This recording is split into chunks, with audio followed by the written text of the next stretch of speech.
So I want to talk about luaus today, specifically every single one I've attended on Oahu. And I want to give you my actual honest ranking, not a diplomatic, they're all wonderful in their own way list. Here's my situation. I've been to Hawaii over 40 times. I'm a certified Hawaii destination expert. And for 20 years, I was a professional hula dancer. I have been inside the hula world long enough to know when a show is treating Hawaiian culture with real care and when it's just costumes and a sound system pointed at tourists. So, when I tell you one of these is better than the other, that opinion is coming from somewhere real. On Oahu alone, my luau attendance list includes Toa Luau, Mauka Warriors, Experience Nutridge, Lei Aloha at the Hyatt Regency Waikiki, the Disney Aulani Luau, the Polynesian Cultural Center, Rock-A-Hula, Germaine's, and Cirque du Soleil's Auana, which isn't technically a luau, but I'm including it anyway. I've also attended two that are no longer around, the Diamond Head Luau, which is temporarily closed, and Paradise Cove, which just closed last year after 47 years.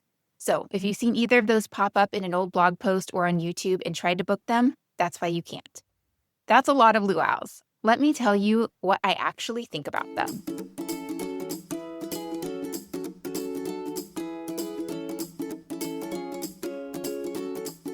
Quick tip before we get started. If you've already built your Hawaii itinerary but want to make sure it actually works, I now offer $50 itinerary reviews.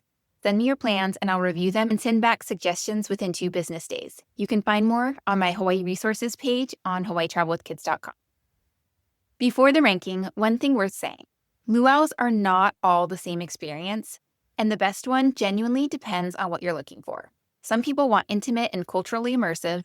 Some want big production energy with fire and drums and a crowd. Some just want dinner and a show within walking distance of their hotel. I'll tell you who each of these is actually right for, not just which ones I personally loved most. Also, if you're still on the fence about whether a luau belongs in your Hawaii budget at all, go back and listen to episode 6. It's called Are Luaus Worth It? Everything You Need to Know. And I break down the whole question there. Come back to this episode once you've decided you're in. I'll also drop links to all the luaus I mentioned in the show notes and on my Hawaii resources page on hawaiitravelwithkids.com. Okay, let's get into it. My number 1 is Toa Luau on the North Shore, and it has held this spot since the first time I went. I've sent so many people there at this point that I should probably just hand out their business card at the airport. Toa is a family-run luau. The family is Samoan, and they built the whole thing around genuine Polynesian culture, not just Hawaiian. You get dances from Samoa, Hawaii, Tahiti, Tonga, and New Zealand. And because it's their actual family heritage, nothing about it feels like a performance put on for tourists. It feels like you've gotten invited to something. The whole show is genuinely packed with stuff to do. Kids learn to peel sweet potatoes. There's a guy who climbs a coconut tree barefoot, which sounds like a small thing until you're watching it happen and you realize you've never seen anything like it.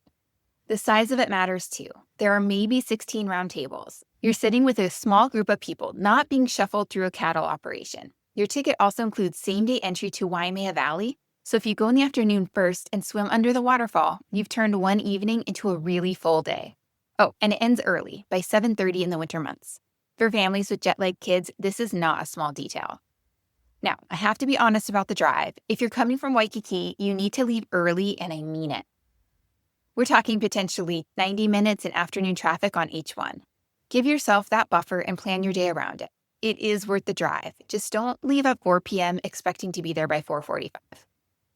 Toa Luau is my top pick for families, for anyone who cares about cultural authenticity, and for anyone who's been to a big resort luau before and wants to understand why some people come home from Hawaii raving about their luau and others come home shrugging. This is the one that makes people rave. Number 2 is Mauka Warriors, also out on the west side in Kapolei. Same traffic warning applies. Leave by 3:15 from Waikiki. Where Toa is intimate and immersive, Mauka Warriors is a full production. Big stage, big crowd, big energy. And it delivers on that scale in a way that a lot of large luaus don't. They cover 7 Polynesian cultures: Cook Islands, Samoa, Tonga, Fiji, Hawaii, Tahiti, and New Zealand. And everything is filtered through a warrior theme that holds the whole show together.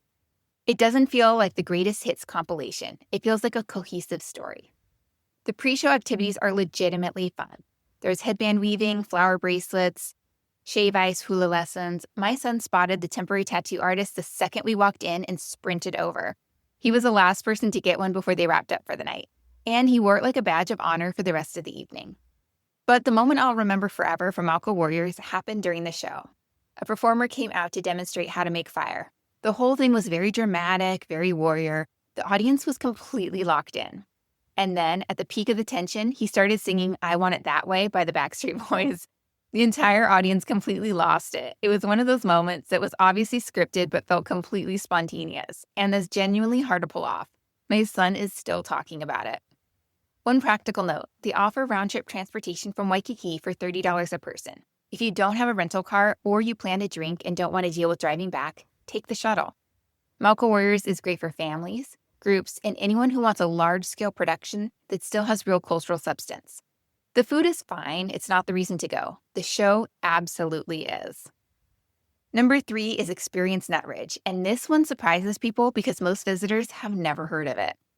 It's tucked into the hills above Honolulu at Nutridge Estate, which was the first macadamia nut plantation in Hawaii, and apparently Elvis filmed part of Blue Hawaii there. The drive up takes you through the hillside with these scenic lookouts over the city, and when you arrive, the MC does a Hawaiian chant to ask permission to enter the property. The dancers respond. That's the moment I knew this luau was doing something different. The group is small, around 60 people.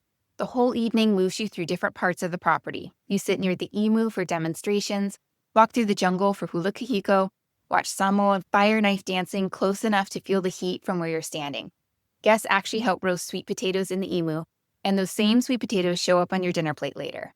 There are Hawaiian lawn games. There's a fully choreographed audience hula at the end.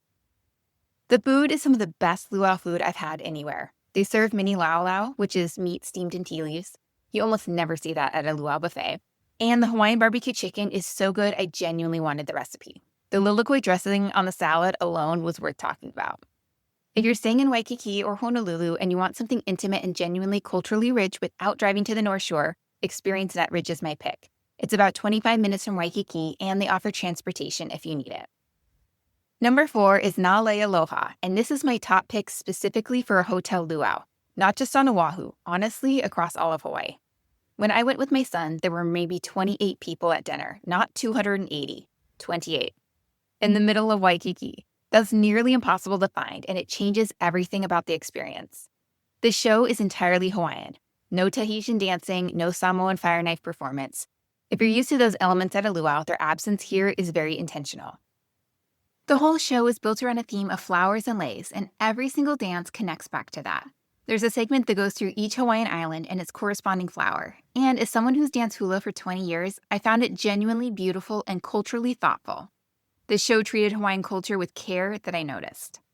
The buffet is the Hyatt's restaurant spread, which means it's actually good. King crab legs, oysters, sushi, a carving station, mango cake, rolled ube cake. My son made it his personal mission to eat as many crab legs as possible. He succeeded. The VIP package gets you a yellow shell lei, not a plastic flower lei, a real shell lei you'll actually keep. A welcome drink, tableside hula during dinner, and seats close to the stage. It's the way to go if you can. Lei Aloha runs Sunday through Thursday only. If you're staying at the Hyatt, you just take the elevator down and walk out to the terrace. That convenience factor is genuinely underrated when you're coordinating an evening with kids. Number 5 is the Ka Wa'a Luau at Aulani, and I want to be upfront about who this is actually the right pick for. Families staying at Aulani and families with young kids who love Disney. The storytelling is legitimately good. Everything is built around the legend of Maui capturing the sun, the actual Polynesian myth, which predates the movie by centuries. And they act it out using fire knives to represent the sun. The performers do a tarot-pounding demonstration. There's a warrior battle scene using ancient hula kahiko. Disney clearly cared about the cultural content. The moment my kids loved most was when the audience learned the official Aulani hula together. And then Mickey and Minnie came out in their Hawaiian outfits to dance it with everyone. My kids absolutely lost their minds. It was genuinely fun. The honest part? It doesn't feel small or intimate. It's set up for a large audience. The prices are higher than comparable luau's on Oahu. Adults are around $160 to $189 depending on seating. Kids are around $90 to $114. Get preferred seating if you go. The general seating is far away from the main stage and you'll miss a lot of what's happening. If you're already staying at Aulani, the convenience alone makes it worth it. You literally walk downstairs. If you're staying somewhere else on Oahu, I'd put one of my top 3 picks ahead of it for value. But for a Disney family doing Aulani, it's a really sweet evening. Number 6 is the Polynesian Cultural Center, and I have a complicated relationship with this place that has evolved across 4 visits spanning about 15 years. The first time I went as a teenager, and I thought it was a total blast. The second time, I was 5 months pregnant, and I was driving a group of women from Huahine, that's one of the islands in French Polynesia, around Oahu for the day. We brought them to PCC, and watching their reactions as we went through the villages was genuinely fascinating because they were split right down the middle. Half of them were kind of like, what is this? And the other half fully embraced the campy energy and had a great time. That was the first time I side-eyed it. When the actual Tahitian women you brought to the Tahitian village are divided on whether it's respectful, that tells you something. Then I went back when my kids were little, and honestly, they had a blast. Making fire by rubbing sticks together, learning to throw fishing nets, the boat ride through the villages, they were completely into all of it. And those are real memories. For young kids, that hands-on stuff is genuinely fun. But the fourth time I went, my kids were older, and I'd recently been to an incredible cultural program in New Zealand that treated Maori culture with real depth and reverence. Going back to PCC after that experience was jarring. The jokes that the performers made at their own culture's expense, I just cringed through the whole thing. It made me uncomfortable in a way it hadn't before, and I couldn't unsee it. So here's where I land. The daytime village experience has real value, especially for younger kids. The canoe pageant is fun, but the luau dinner is honestly the weakest part of the whole day. Skip it. What you should stay for is the Ha Breath of Life show. That show is a completely different conversation. The production value is extraordinary. It tells a genuinely moving story of a Polynesian family across generations. And the first time I saw it, it blew me away. If you're on the North Shore, it's worth going just for Ha alone. And here's something a lot of people don't realize. You can book Ha separately. You don't have to do the luau dinner to see it. So my actual advice is do the villages during the day, skip the luau package, and then stay for Ha in the evening. I actually have a full episode on whether PCC is worth it. That's episode 76. Is the Polynesian Cultural Center worth it? My honest take. Go listen to that before you book anything out there. Okay, 3 more things I want to mention because they belong in any honest conversation about evening entertainment on Oahu. Rock-A-Hula is at the Royal Hawaiian Center in Waikiki, walking distance from most hotels. The premise sounds cheesy, an Elvis tribute, a Michael Jackson tribute, Hawaiian entertainment. I went in skeptical and came out genuinely impressed, and I say that as someone who takes Hawaiian cultural performance seriously. The hula and Tahitian dancing in that show are flawless. The performers are exceptional. The MC is a Hawaii recording artist with costume changes that take about 20 seconds each. And the whole thing runs at this relentless, exhilarating pace. The Michael Jackson tribute artist is one of the few endorsed by his mother, and that part of the show is extraordinary. The best kept secret about Rock-A-Hula is you can buy tickets just for the show and skip dinner. If you want to save money or you'd rather eat at an actual restaurant first, that option is right there. I'd take it. Cirque du Soleil's Auana at the Outrigger Waikiki Beachcomber Hotel is what I'd recommend to 2 groups. People who've already done a traditional luau and want something completely different, and people who have no interest in a luau but still want a special evening out. It's 80 minutes of world-class acrobatics in a 784-seat theater, which is small for Cirque, which means there are really no bad seats.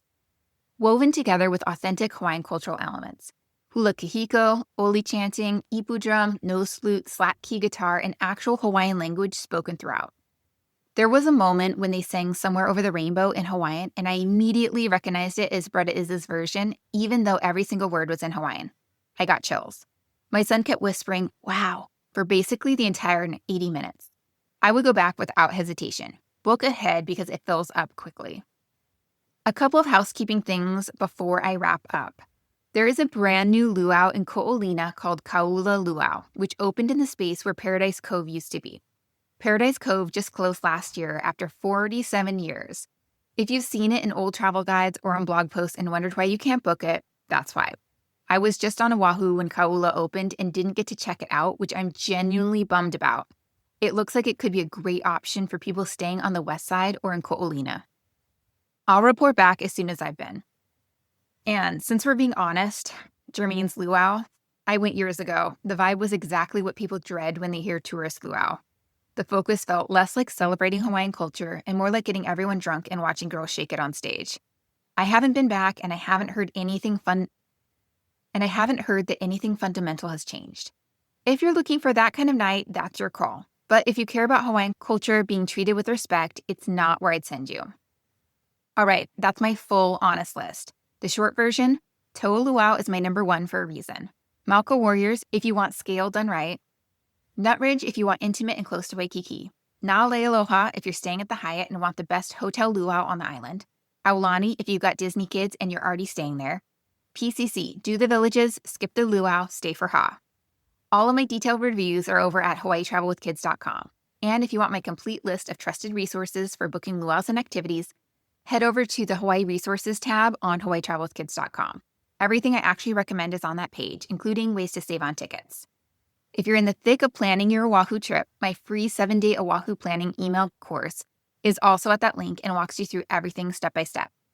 And if you want someone to look at your specific itinerary and tell you whether the luau you picked actually makes sense for where you're staying and what your family cares about, that's what I do in one-on-one consultations. I also now offer itinerary reviews. The wrong luau for your situation is real money down the drain. You can book through the website. Thanks for listening. Share this one with anyone who's got an Oahu trip coming. It might save them from ending up at Germaine's. See you next time.